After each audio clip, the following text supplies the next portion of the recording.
Hi, it's Angela Critters. We're making a cake today that I've been making for 44 years.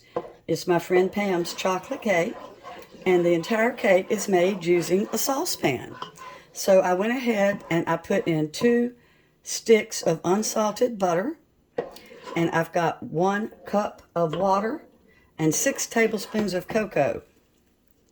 And I went ahead and started getting that started so I could show you. And it's going to come to a boil, and then I'm going to turn it off. I'm going to stir it the entire time that I'm bringing it to a low boil. And I love this cake. The entire cake is made in this saucepan. You don't have to use any beaters, which is nice for people that don't have a lot of kitchen equipment. And another thing about this cake is you don't have to ice it. It's so good that it's wonderful without icing. And when I used to send it to school as cupcakes for my kids, I never iced it. And the teachers were always so thankful. So I'm at about minute 2, and I'm still stirring, but it's just about to boil. I can tell. I'm starting to get tiny little bubbles in it. And I just space out when I sit here and stir this cake. It's such a good cake, I don't mind stirring for 2 minutes. Especially since I only have one really dirty pan to wash up. All right, we're boiling now, so we're going to move it away from the heat. Let me make sure it's boiling good. Hold on. It is. All right, so let's move it off from the heat, and we're going to add my sugar, which is 2 cups of granulated sugar. So I'm going to stir that in first and get it stirred up. Let me move my camera over. I'm sorry. You were still looking at the hot burner. Because my sugar's going to get stirred. And then I'm going to add a little bit of salt and some baking soda. I've got half of a teaspoon of salt. And I've got 1 whole teaspoon of baking soda. And I'm putting that in with my hot mixture. I'm just going to keep stirring. I got some sugar all over this thing. I need that sugar. And this cake doesn't have vanilla. Isn't that wild? And you don't miss it. Alright, so this is going to keep going till I can't hear my sugar granules on the bottom anymore. So I'm going to keep stirring for a minute. And it's real important that you use a heavy spoon for this. I used to always use a wooden spoon until I switched to the silicone. So you're going to use a heavy, heavy-duty spoon. Because I'm getting ready to put in my flour and some eggs. And we're just about finished. And my secret ingredient is sour cream. All right, my flour's going in. I've got my sugar dissolved. And actually, that could have gone in with the sugar. But over the years, I found out I liked to dissolve my sugar first and then add my flour. I just think it makes the cake taste a little bit better. So I'm going to stir this for a little bit, not long. It just needs to get gently beat up. Everything kind of mixed in.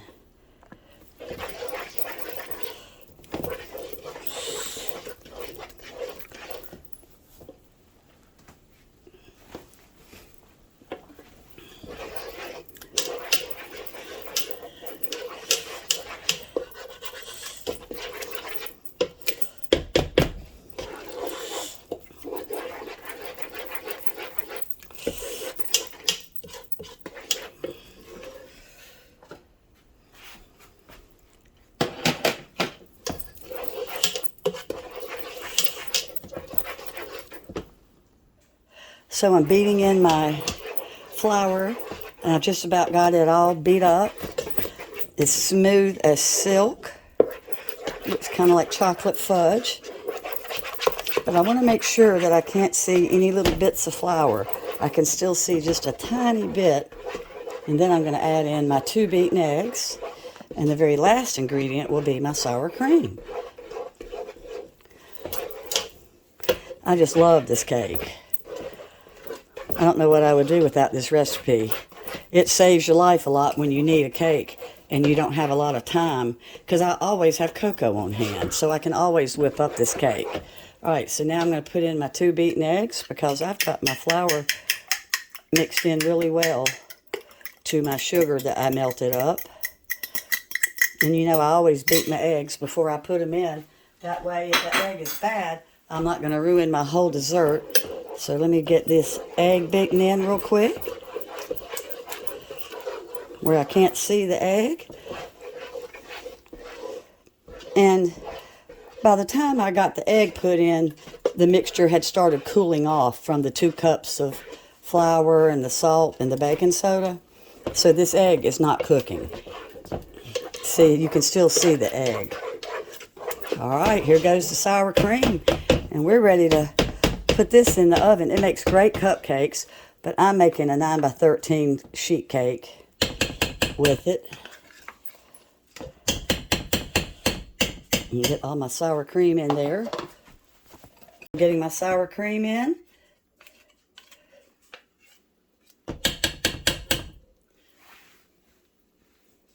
If you make this cake, let me know how you like it. And if you've got this recipe, tell me how long you've had the recipe. I'm not sure who gave my friend Pam the recipe. I just know that ever since I've known her, she could knock out some cupcakes with this without even thinking. Back when our kids were all real little. Okay, the sour cream really makes it. That 1/2 cup, I wanted to make sure and get it all out of that cup. And I'm just going to use my same wooden spoon and get my sour cream. Stir it up in there. All told, I probably have spent just 5 minutes stirring. It's really not a big deal. All right, let me get my pan ready. Just broke my camera stand, my phone stand. So I hope I'll be able to finish this video. It's my 3rd one I've broken. I can't believe I broke another one. So I will try to get this without getting myself in the camera. I wasn't planning on being filmed. See how easy this cake is? This is the best cake for the novice baker. It really is. And it's the best cake for the baker that's been baking a long time. Alright, so I just about got all of my beautiful batter out of this pan. It really does look like fudge. Of course, I can't taste it because it's got that raw egg in there, but we used to taste it all the time before we knew better, didn't we? So this cake cooks at 375 for just 20 minutes. I've already got my oven preheated. I'm ready to go. Get all this good batter. And I am going to ice it. I think I'm going to make a chocolate cream cheese butter kind of combination. It's cream cheese, butter, confectioner's sugar. But you do not have to ice this cake, like I said. And it doesn't spike a lot of diabetic sugar if it's not iced. Because there's really not that much sugar in it. 2 cups. Not for a whole 9 by 13 cake, I don't think. Alright, so it's going in at 375. At 20 minutes, my cake was still kind of wet. My oven has been acting up a little bit, so I'm going to give it about 6 more minutes, and I'm going to check it again. Alright, so the cake is out of the oven. It finished cooking beautifully. And we're going to make the cream cheese icing now. And the first thing I'm doing is putting in my butter. I've got 1/2 cup of soft butter, which is 1 stick. And then I'm going to put in 8 ounces of softened cream cheese. I let it sit on top of the stove while the cake was cooking, and it got softened. I love a chocolate cream cheese icing on a chocolate cake. I just don't think there's anything better. So the first thing I'm going to do is I'm going to get my cream cheese and my butter all mixed up and get it real creamy, and then I'm going to start putting in the cream cheese. Whoa! Hold on. Let me tighten this up. There we go. I didn't have my bowl in right.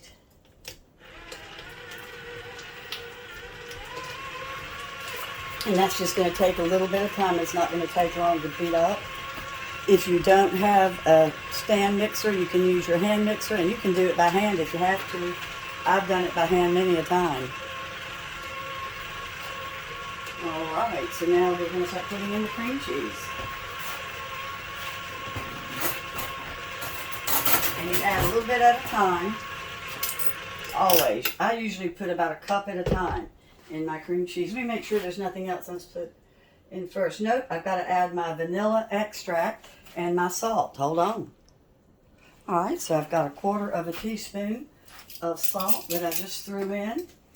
And then we're going to put in 1 teaspoon of vanilla. And we're going to mix that with the cream cheese and butter mixture. The vanilla really brings out the flavors.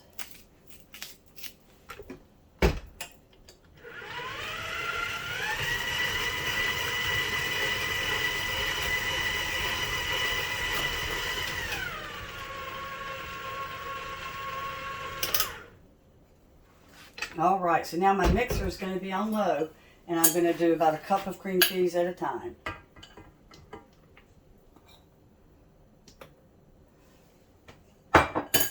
And you keep your spatula nearby because you're going to press down. And this is on low.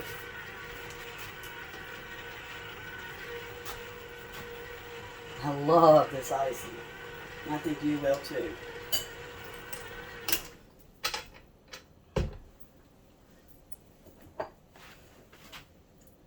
And we're just going to keep doing this till we get it all incorporated in. Boy, that cake smells so good.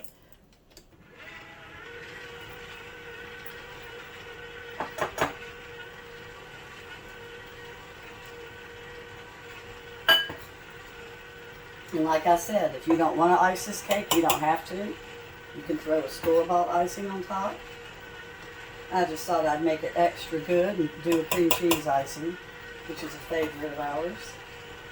If you've never made a cream cheese cocoa icing before, I think you'll love it.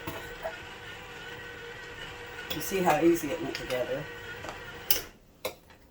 Let me throw the rest of it in, and I'm going to beat down my sides.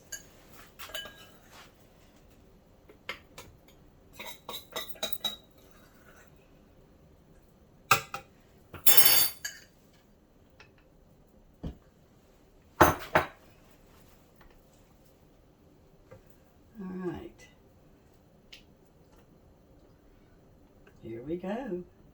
Just about wrapped up.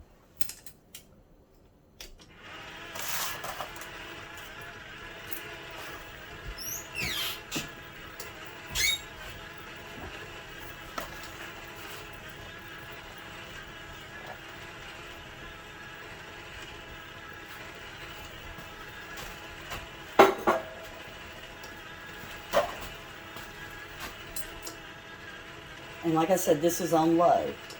You don't want to beat the taste out of it. If you get it beat too much, it just isn't the same. It's supposed to be a thick icing. We're going to put in cocoa powder. We're putting in 1/2 cup of the unsweetened natural cocoa powder.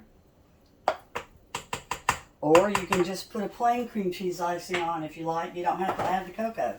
It's up to you, whatever is your favorite.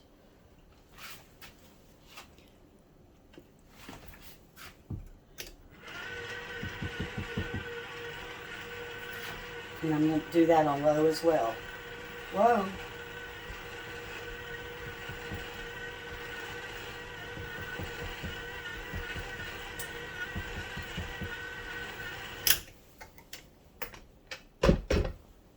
You saw how quickly this icing came together.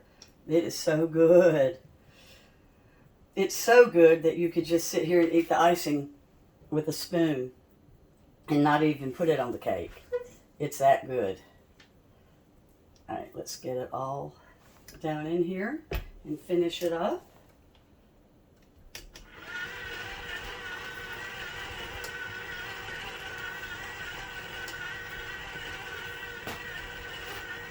So as soon as I don't see any of the butter color, I know it's ready. It doesn't have to be beat very long. And I'm going to go ahead real quick and push my sides down one more time, because look here. See how I can see the butter? and the cream cheese. I want to make sure that that's all mixed up just right.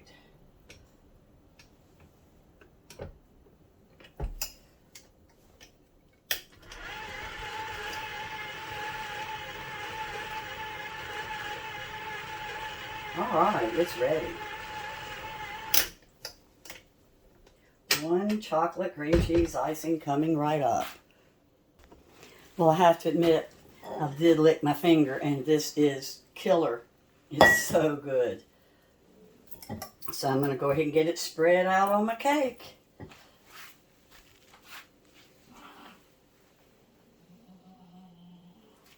Uh-oh. Dog fight. Hold on. We have a new dog here that gets real excited when she smells food cooking. She's not used to having good food, I guess. And the little dog was not happy about it. So I had to break a little tiff up. So just like always, I always just kind of blob my icing on, and then I spread it out.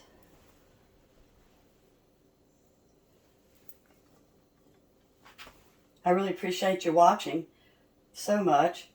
And like I said, I'll have the directions for the icing in addition to the directions for the cake. I'll have them separate.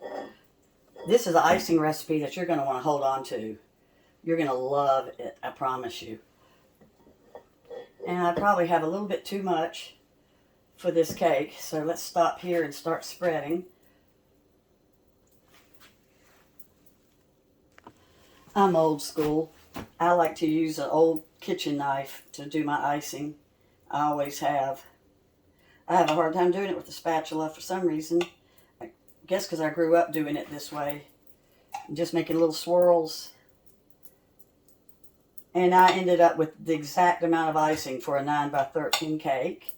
There's just a tiny little bit left over. Not much at all.